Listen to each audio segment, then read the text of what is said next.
Sonra yazıb ki, binomun açılışındakı sərbəst hədd 60-dır.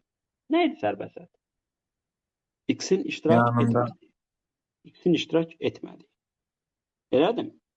Onda biz Hə. yenə də h k plus 1-i yazıram. Görək. Necə yazacaqdım? K 110 ilə k vurulsun.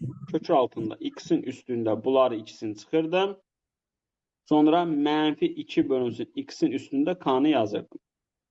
İndi deyir ki, sərbəst hədd 60'mış. Nə əlaqəsi var? Yəni qüvvət 0'dır. Yəni 60 vurulsun x üstü 0 var orada. Bu 60'ın təsiri yoxdur. Buna qaçma. Kimin təsiri var? X üstü 0'ın. Deməli x-lərlə işlə.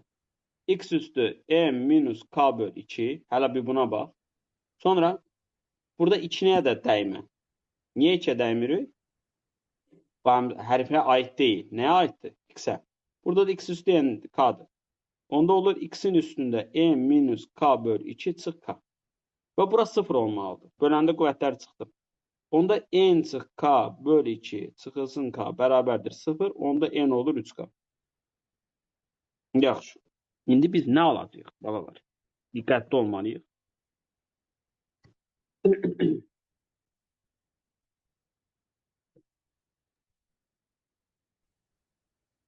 Bunu bildi, hardan alındı?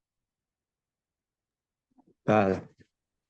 İndi axı deyir, gəlirik buna. Yəni burada biri olmadığına görə bu əvəzləməni tapdıq.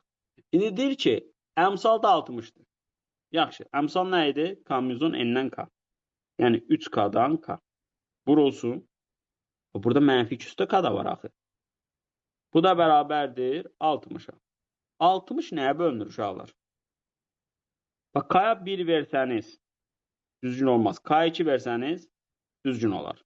Çünki k-ya 2 versəniz tam 116'dan 2 eləyəcək. Vurulsun 4 eləyəcək 2 üstü 2. Bu da doğru olacaq. Bax, bura 15 deyil. Siz deyin. Bura 15'dir mi? Bəli. Tam 116'dan 2.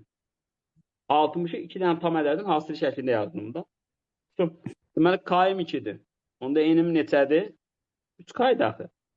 6. Yəni yoxlama ilə getdim. Da özümü o qədər əziyyətə salmadım. Deməli, n neçə elədi? 6.